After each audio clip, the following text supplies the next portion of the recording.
परेशानी से बचने का सबसे बेहतरीन तरीका जब भी आपकी मुलाकात परेशानी से हो जाए, परेशानी को गले मिलाओ और मुस्कुराओ, ताकि परेशानी भी परेशान हो जाए ये सोचकर कि मैं इसको कैसे परेशान करूं, और दोबारा वो आपकी तरफ मुड़ कर ना देखे, परेशानी इस तरह से परेशान हो जाए। तो चलिए स्टार्ट करते हैं। आज इस वीडियो में हम लोग बात करेंगे, हम पढ़ने वाले हैं प्लाज्मिड। प्लाज्मिड क्या होता है, प्लाज्मिड कहाँ पाया जाता है, और प्लाज्मिड किस प्रकार का होता है, प्लाज्मिड का कार्य क्या होता है, ये किस प्रकार से दिखाई देता है, इन सारे सवालों का जवाब मिलेगा आपको इस वीडियो में। तो वीडियो को अंत तक देखिए और अपने दोस्तों को वीडियो को शेयर करिए। तो चलिए स्टार्ट करते हैं बिना किसी देरी के। सबसे पहले हम बात करते हैं कि प्लाज्मिड क्या होता है। तो देखिए प्लाज्मिड लिखा हुआ है, प्लाज्मिड हम लोगों को कैसा दिखाई देता है इसके बारे में सबसे पहले हम बात करेंगे। तो थ्योरेटिकली अगर हम बात करें, प्लाज्मिड जो होता है किसी भी जीवाणु कोशिका में मुख्य केंद्रक डीएनए को छोड़कर जितने भी सूक्ष्म वृत्ताकार डीएनए अणु होते हैं उनको हम प्लाज्मिड कहते हैं। कहने का मतलब यह है कि जीवाणु कोशिका होती है और इस जीवाणु कोशिका में एक मेन जेनेटिक मटेरियल होता है, मेन जीनोमिक डीएनए होता है, उस डीएनए को छोड़ दिया जाए, इसके अलावा जितने भी सूक्ष्म या छोटे छोटे वृत्ताकार डीएनए के अणु होते हैं, पार्टिकल होते हैं, उनको हम प्लाज्मिड कहते हैं। तो चलिए हम बात करते हैं ये कैसे दिखाई देते हैं और कहां पर होते हैं। तो यहां पर आप लोगों को दिख रहा होगा, इसको अगर हम कहें कि ये जीवाणु कोशिका को हम बनाएं,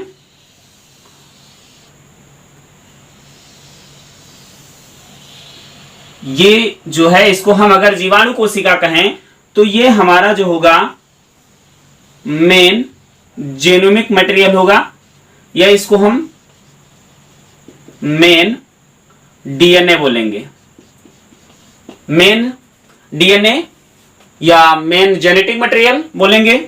इसके अलावा इस कोशिका में सूक्ष्म छोटे छोटे वृत्ताकार जो डीएनए के अणु होते हैं इनको हम क्या कहते हैं, प्लाज्मिड कहते हैं। क्या कहते हैं, प्लाज्मिड कहते हैं। तो कहने का मतलब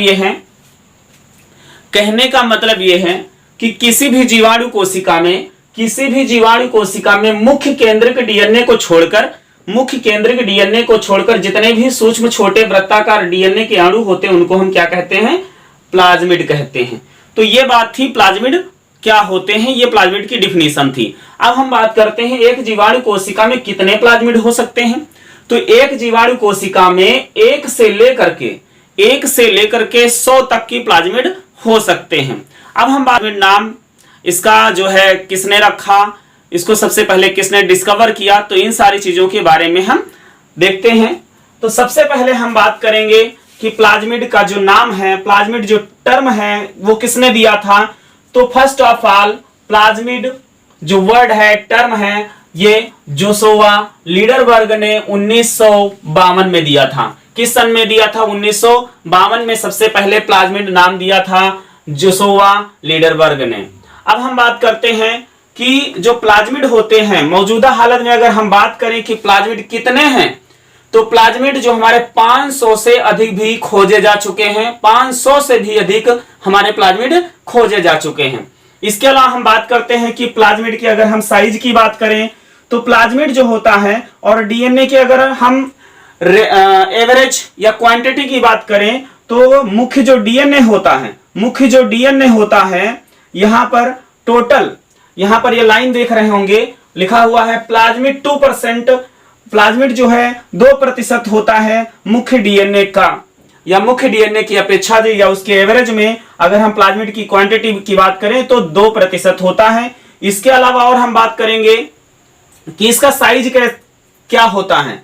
तो देखिए ये जो है 1000 गुना स्मॉलर होता है। क्या होता है बेटा, स्मॉलर होता है। किसकी अपेक्षा, मेन जीनोमिक डीएनए की अपेक्षा 1000 गुना स्मॉलर होता है। इसके अलावा हम फिर बात करेंगे कि यहां पर आप देख रहे हैं अगला पॉइंट दिया गया है PBR 322 आर्टिफिशियल प्लाज्मिड। देखिए हमने कहा था कि 500 से भी अधिक प्लाज्मिड खोजे गए हैं, लेकिन नेचुरली तरीके से खोजे जाने के बावजूद भी हमें यह आवश्यकता हुई कि हमें कृत्रिम तरीके से भी प्लाज्मिड बनाने की आवश्यकता हुई। तो हम बात करेंगे कि प्लाज्मिड हमारे जो आर्टिफिशियल है वो कौन कौन से हैं। तो सबसे ज्यादा जो मोस्टली हम कहें सबसे ज्यादा किसका यूज होता है, तो PBr 322 का होता है। और दूसरा हमारा जो प्लाज्मिड है जो दूसरे नंबर पर यूज होता है उसे हम PBr 327 कहते हैं। तो यहां पर आप देख रहे हैं PBr 322 आर्टिफिशियल प्लाज्मिड जो किसने बनाया है, लिखा हुआ है फॉर्म्ड इन, बनाया गया इन 19, यहां पर दिया गया है 1977 में दिया गया है। और कहां पर बनाया गया, तो हार्वर्ड की लैब में बनाया गया था। एक साइंटिस्ट थे हार्वर्ड, तो उनकी लैब में यह बनाया गया था। अब इसके बाद में हम बात करते हैं कि प्लाज्मिड कितने प्रकार का होता है, प्लाज्मिड कितने प्रकार का होता है। और यहां पर हम बात करेंगे जो PBr 322 दिया गया है इसका मतलब क्या होता है। तो यहां पर P का मतलब प्लाज्मिड से लिया गया है, P का मतलब किससे लिया गया है, प्लाज्मिड से लिया गया है। और B का मतलब जो है यहां पर किससे लिया गया है, बोलीवर से लिया गया, किससे लिया गया है, बोलीवर से लिया गया है। और R जो होता है ये रोड्रिगेज से लिया गया है, किससे लिया गया है, रोड्रिगेज से लिया गया है। और 322 जो है ये आपको नंबर दिख रहा है। इसके अलावा अगर हम बात करें कि जो हमारा PBr 322 जो है इसमें R पाया जाता है। R का मतलब एक ऐसा रीजन होता है जिसको हम रेजिस्टेंस साइट कहते हैं। कहने का मतलब देखो प्लाज्मिड जो हमारा होता है यहां पर आप देख रहे हैं, इसको भी हम बताएंगे, इसमें रेजिस्टेंट जीन होता है। रेजिस्टेंट जीन का मतलब यह होता है ये किसी भी एंटीबायोटिक्स औषधि के लिए रेजिस्टेंट होता है। मतलब जिस किसी जीवाणु में ये पाया जाएगा, जिस किसी जीवाणु में डाला जाएगा तो उस जीवाणु को कौन सी दवाएं, कौन सी एंटीबायोटिक्स औषधियां उस पर असर नहीं करेंगी। तो यहां पर आप देख रहे हैं जो PBr 322 है इस पर जो है दो जो ऐसी औषधियां हैं, दो क्षेत्र होते हैं जो रेजिस्टेंट जीन होते हैं, दो जीन होते हैं। और कौन सी एंटीबायोटिक औषधियां इस पर काम नहीं करेंगे PBr 322 पर, तो PBr 322 पर दो रेजिस्टेंट जीन होते हैं जो किसको एम्पीसिलिन और टेट्रासाइक्लिन, एम्पीसिलिन और टेट्रासाइक्लिन को क्या करता है, ये रेजिस्टेंट करके रखता है। मतलब ये दो औषधियां इस पर काम, एंटीबायोटिक्स जो है काम नहीं करेंगी। इसके बाद हम बात करते हैं PBr 322 में बेस पेयर कितने होते हैं, कितने न्यूक्लियोटाइड्स होते हैं, तो 43 यानी 4361 बेस पेयर होते हैं। और हम बात कर रहे थे कि दूसरा जो आर्टिफिशियल जो हमारा PBr 327 है उसमें बेस पेयर कितने होते हैं, तो PBr 322 में PBr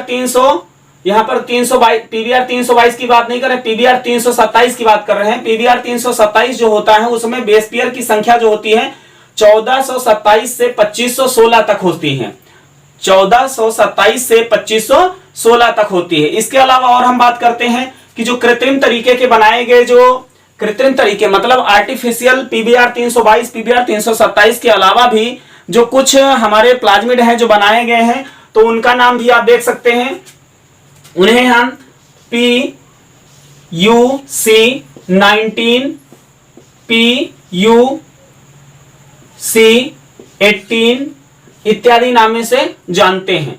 अब उसके अलावा हम बात करते हैं, एक हमारा प्लाज्मिड ऐसा भी होता है जिसे हम RP4 प्लाज्मिड इकोलाई भी कहते हैं। RP4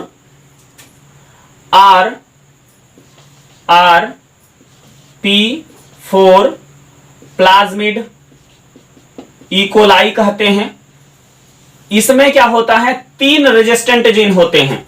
एक हमारा जो होता है कनामाइसिन के लिए रेजिस्टेंस होता है, और दूसरा टेट्रासाइक्लिन के लिए रेजिस्टेंट होता है, और तीसरा एम्पीसिलिन के लिए रेजिस्टेंट होता है। अब देखिए हम लोग आगे पढ़ेंगे कि टाइप्स ऑफ प्लाज्मिड कितने प्रकार का होता है, किस प्रकार से प्लाज्मिड होता है। तो कार्य करने के आधार पर प्लाज्मिड को डिफरेंशिएट किया गया है। तो सबसे पहले यहां पर हम बात करेंगे, यहां पर F फैक्टर होता है, R फैक्टर होता है, कोल फैक्टर होता है। इसके अलावा और भी हमारे जो है यहां पर टाइप्स ऑफ प्लाज्मिड दिए गए हैं। तो सबसे पहले हम बात करते हैं जो F फैक्टर है, जो F फैक्टर प्लाज्मिड है वो फर्टिलिटी में इन्वॉल्व होता है। फर्टिलिटी मीन्स होता है एक प्रकार से उर्वर होना, मीन्स अपने विभाजन कराना, अपनी संख्या को बढ़ाना, उसको हम फर्टिलिटी बोलते हैं। देन हम कह सकते हैं कि जिसमें ये फैक्टर होता है उसको हम F पॉजिटिव, और जिसमें नहीं होता उसे हम F निगेटिव कहते हैं। कहने का मतलब ये है कि ये सेक्सुअल रिप्रोडक्शन में भाग लेता है, और इसमें 2 ओराई होते हैं। ओराई वी और ओराई टी भी होता है, ओराई बी और ओराई टी भी होता है। ओराई वी क्या है, वेजिटेटिव रिप्रोडक्शन का लिए ओराई है, ओरिजिन ऑफ साइट है, ओरिजिन जीन है, और यहां पर ओराई टी भी होता है, दोनों यहां पर प्रेजेंट होते हैं। एक पॉजिटिव की बात कर रहे थे, कौन आता है, एफ ई कोलाई आता है, जो एफ फैक्टर प्रेजेंट होता है तो उसका एग्जाम्पल क्या है, एफ ई कोलाई जो बैक्टीरिया होता है उसमें ये प्लाज्मिड कह सकते हैं, ये जो प्लाज्मिड है एफ ई कोलाई जो प्लाज्मिड होता है वो एफ फैक्टर के अंतर्गत आता है। दूसरा हमारा जो आर है, आर फैक्टर, आर फैक्टर का मतलब होता है रेजिस्टेंस फॉर एंटीबायोटिक्स लिखा हुआ है, मतलब ऐसा फैक्टर या ऐसा प्लाज्मिड है, टाइप्स ऑफ प्लाज्मिड है जो क्या करता है, एंटीबायोटिक्स के लिए रेजिस्टेंट होता। अभी हमने कहा था, अभी जैसे हमने कहा कि जो हमारा पीबीआर होता है, 2 इसमें रेजिस्टेंट जीन पाए जाते हैं। यहां पर हमने आपको बताया RP4 प्लाज्मिड इकोलाई जो होता है, 3 जो है 3 रेजिस्टेंट जीन पाए जाते हैं, 3 औषधि एंटीबायोटिक्स के लिए रेजिस्टेंट होता है। उसी प्रकार से यहां पर भी जो आर फैक्टर होता है या आर फैक्टर वाले जो प्लाज्मिड होते हैं ये क्या करते हैं, लिखा हुआ रेजिस्टेंट फॉर एंटीबायोटिक्स, मतलब ये औषधियों के प्रति जिसमें ये आर फैक्टर पाया जाएगा तो वो औषधियां जो एंटीबायोटिक्स औषधियां होंगी उनके लिए रेजिस्टेंट का काम करेगा, मतलब ये वाला प्लाज्मिड जिस किसी बैक्टीरिया में होगा उस पर वो औषधियां काम नहीं करेंगी। तो कौन सा प्लाज्मिड होता है, यहां पर आप देख रहे हैं RP4, कौन सा होता है, RP4। देखिए हमने यहां पर कहा था RP4, ये किस प्रकार का है, आर फैक्टर या आर टाइप का प्लाज्मिड्स है। उसके बाद में हम बात करते हैं कोल फैक्टर वाला जो प्लाज्मिड्स है, जिसको हम क्या कहते हैं, कोलिसिनोजेनिक।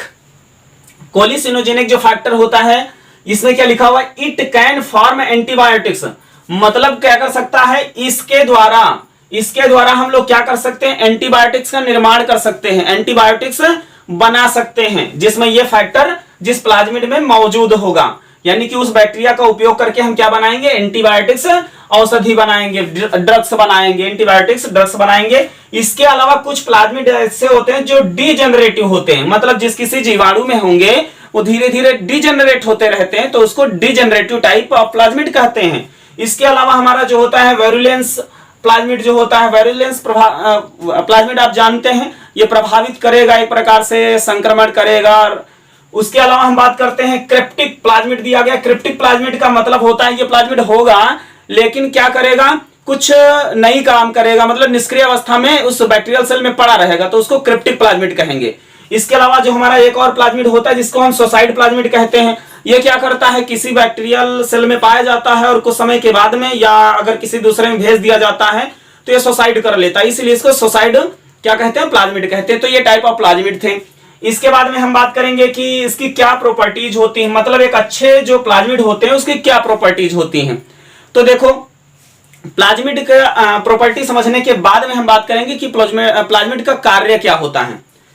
तो यहां पर देखेंगे प्रॉपर्टीज क्या होती है, लिखा हुआ स्मॉलर, मींस अच्छा जो हमारा होगा, अच्छा प्लाज्मिड होगा वो स्मॉलर होना चाहिए, स्मॉलर होना चाहिए। और दूसरा पैलिंड्रोम्स होना चाहिए। पैलिंड्रोम्स का मतलब क्या होता है, पैलिंड्रोम्स अभी हम देखेंगे यहां पर थोड़ा सा। देखो पैलिंड्रोम्स वो जीन कोड का या जीन का अनुक्रम होता है जो चाहे उनको उल्टा पढ़ो या सीधा पढ़ो, वो क्रम आगे से पढ़ा जाए पीछे से पढ़ा जाए वो सेम सेम हो तो उसको पैलिंड्रोम कहते हैं। कैसे इस बात को हम समझेंगे, तो यहां पर जैसे ऊपर की चीजों को हम लोग पढ़ चुके हैं तो इसको थोड़ा सा इरेज कर देते हैं।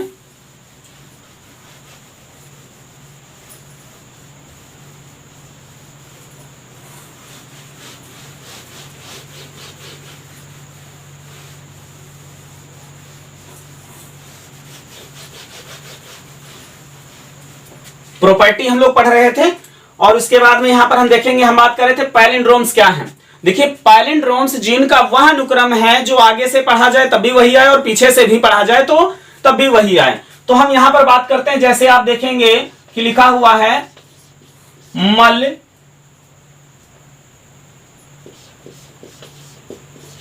या लम।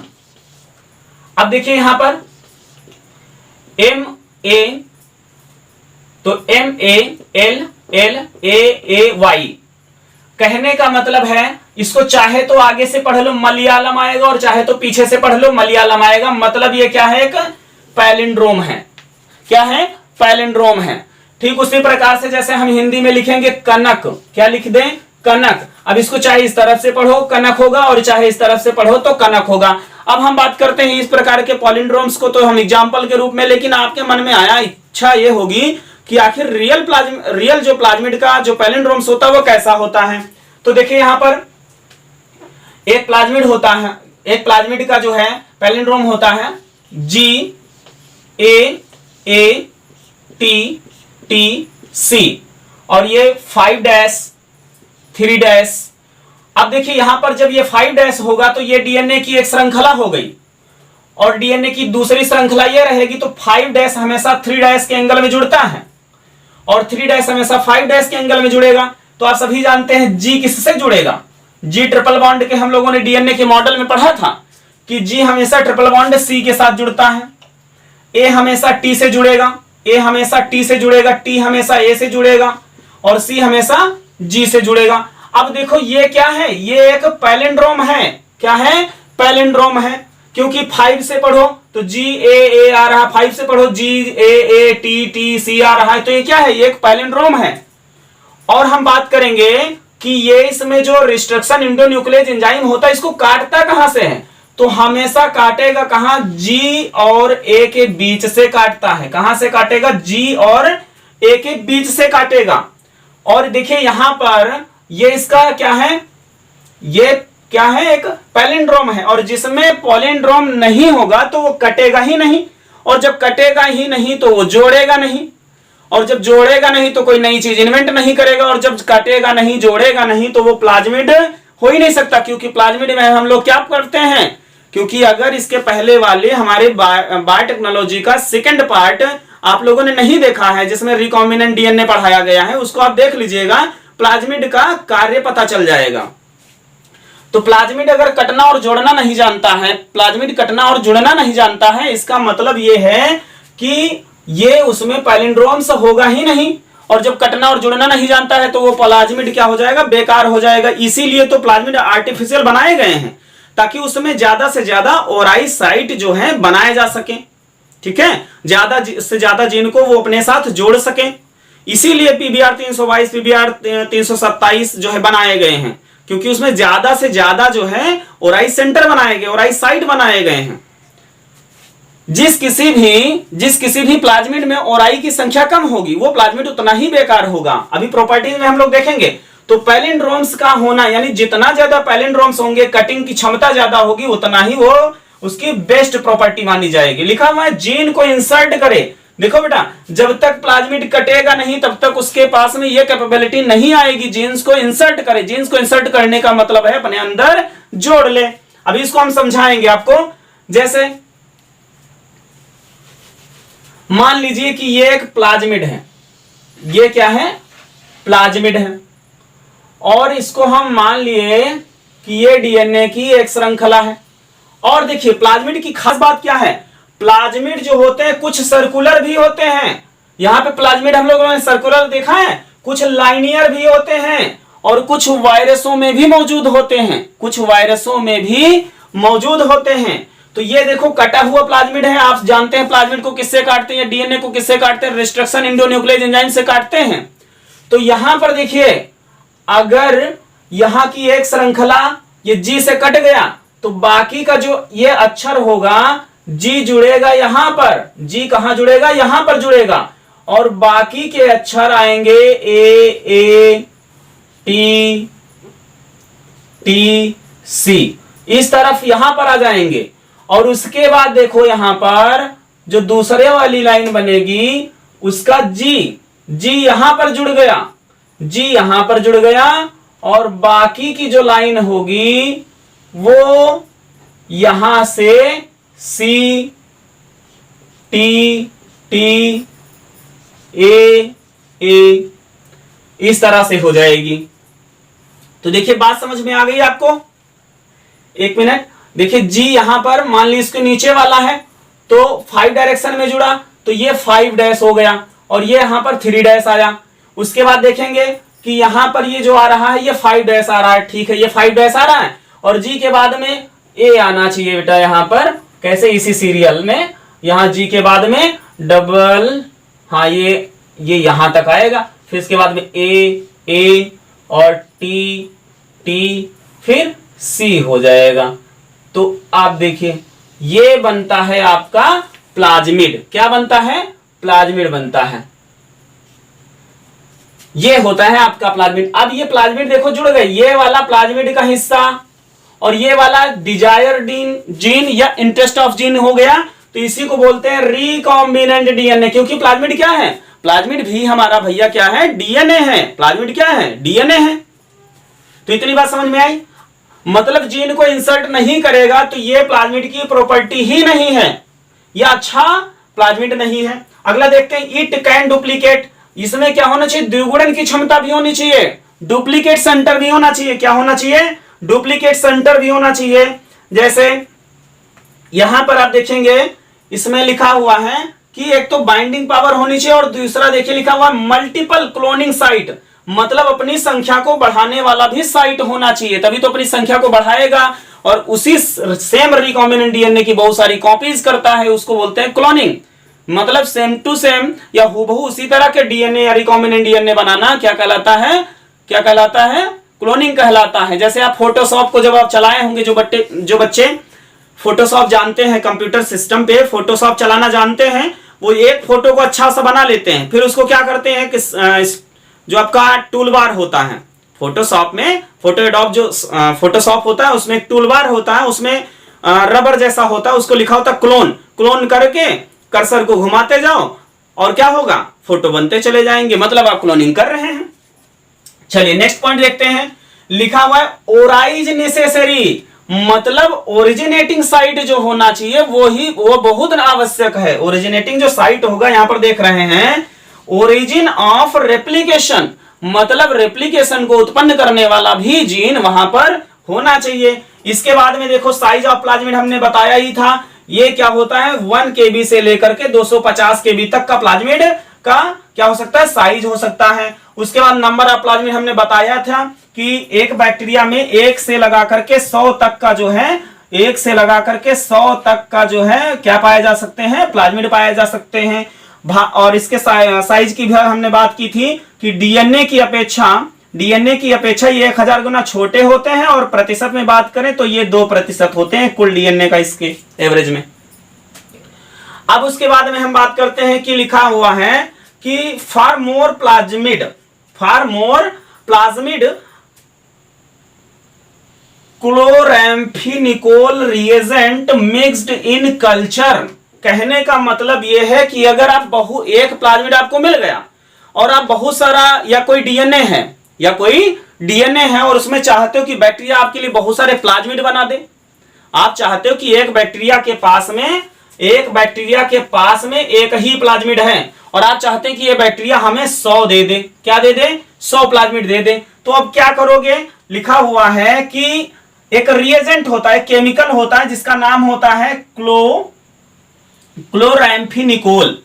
क्लोरैम्फेनिकोल जो रिएजेंट होता है, इसको क्या कर देना है? मिक्स कर देना है। कहां पर मिक्स कर देना है? जहां पर आप बैक्टीरिया को कल्चर कर रहे हैं, बैक्टीरिया का संवर्धन कर रहे हैं, उसमें जब मिक्स करोगे तो क्या हो जाएगा? उसमें जो प्लाज्मिड दिया गया है बड़ी तेजी के साथ में बढ़ेंगे। तो इसको क्या बोलेंगे? Amplification of plasmid. जब डीएनए की संख्या को हम बढ़ाते हैं तो उसको बोलते हैं एम्प्लीफिकेशन ऑफ डीएनए या डिजायर्ड जीन बोलते हैं। ठीक है, जैसे हम लोग क्या कराते हैं? पीसीआर में कराते हैं। पीसीआर में जो हमारा थर्मोसाइक्लर मशीन होता है उसकी मदद से एक एपेंडोर्फ ट्यूब होती है, उसमें हम लोग क्या करते हैं? पीसीआर चेन यानी कि जिसको पॉलीमरेज चेन रिएक्शन कहते हैं, उसकी मदद से हम लोग क्या कराते हैं? बहुत सारे अरबों डीएनए बना लेते हैं, अरबों कॉपी ऑफ डीएनए बना लेते हैं, डीएनए कॉपीज बना लेते हैं। तो अब हम चाहते हैं कि बहुत सारे प्लाज्मिड बने, तो क्या हो जाएगा? उसके लिए क्लोरैम्फेनिकोल रिएजेंट मिलाना पड़ेगा। कहां पर? बैक्टीरिया के कल्चर मीडियम में। अब हम बात करते हैं प्लाज्मिड हमारा दिखता कैसे, इसके बारे में पहले भी हमने बात कर ली है, लेकिन इसके अलावा यहां पर क्या करेंगे कि देखिए ये जो प्लाज्मिड बना हुआ है इसमें कुछ भाग आपको हम बताना चाहेंगे। जैसे कि लिखा हुआ ये वाला हिस्सा आपको दिख रहा है, यानी कि इसमें मल्टीपल क्लोनिंग साइट, ऐसा साइट जो क्या करता है? इस प्लाज्मिड को मल्टीपल कॉपी में कन्वर्ट कराने में मदद करता है या प्रमोट करता है। इसके अलावा हमने कहा था रेजिस्टेंट जीन, जो रेजिस्टेंट जीन होता है वो क्या करता है, हमने बताया था कि कोई बैक्टीरिया में रेजिस्टेंट जीन आखिर होता क्यों है। जैसे मान लीजिए किसी व्यक्ति के शरीर में कोई बैक्टीरिया रह रहा है और उसके बैक्टीरिया में ऐसा प्लाज्मिड है जो कनामाइसिन की ड्रग्स को लेकर के वो बड़ा रेजिस्टेंट है। अब अगर वो व्यक्ति बुखार आने पर या किसी प्रकार के बैक्टीरियल इन्फेक्शन होने के कारण अगर वो कनामाइसिन ड्रग्स लेता है तो उसको कोई असर ही नहीं करेगा, क्योंकि वो बैक्टीरिया पर जाएगी और बैक्टीरिया का जो प्लाज्मिड है वो क्या करेगा, रेजिस्टेंट कराएगा, उस पर कुछ असर ही नहीं करेगा। तो इसलिए अब वो दवा उस पर काम नहीं करेगी। ठीक है, तो इसी प्रकार से यानी कि जो डिफरेंट प्लाज्मिड हैं वो डिफरेंट प्रकार के रेजिस्टेंट साइट रख रहे हैं, कुछ स्ट्रेप्टोमाइसिन का, कुछ एम्फीमाइसिन का, कुछ जो स्ट्रेप्टोसाइक्लिन का, कुछ जो है जैसे यहां पर हमने इसके पहले हम लोगों ने बात कर ही ली है, तो इनको हम लोग क्या कहते हैं, एंटीबायोटिक रेजिस्टेंट जीन कहते हैं। ये किसी भी जीवाणु में 2 हो जाते हैं, किसी में 3 हो जाते हैं, किसी में 4 हो जाते हैं, और जिस किसी जीवाणु में रेजिस्टेंट जीन ज्यादा होंगे, जिस किसी प्लाज्मिड में जितने जीन होंगे वो उतना ही क्या होगा, रोग को फैलाने तथा उस पर एंटीबायोटिक्स औषधियां काम नहीं करेंगी। इसलिए वो प्लाज्मिड, वो बैक्टीरिया हमारे लिए बहुत ही खतरनाक होगा। तो वीडियो आप लोगों को कैसी लगी इस प्रकार से आप प्लाज्मिड के बारे में, प्लाज्मिड का शेप एंड साइज, उसकी आकृति, उसके प्रकार, संरचना, सभी चीजों के बारे में आप समझ चुके होंगे। तो आपको जानकारी ये कैसी लगी, तो चलिए फिर मिलते हैं आपको नई जानकारी के साथ। तब तक के लिए थैंक यू, बाय बाय।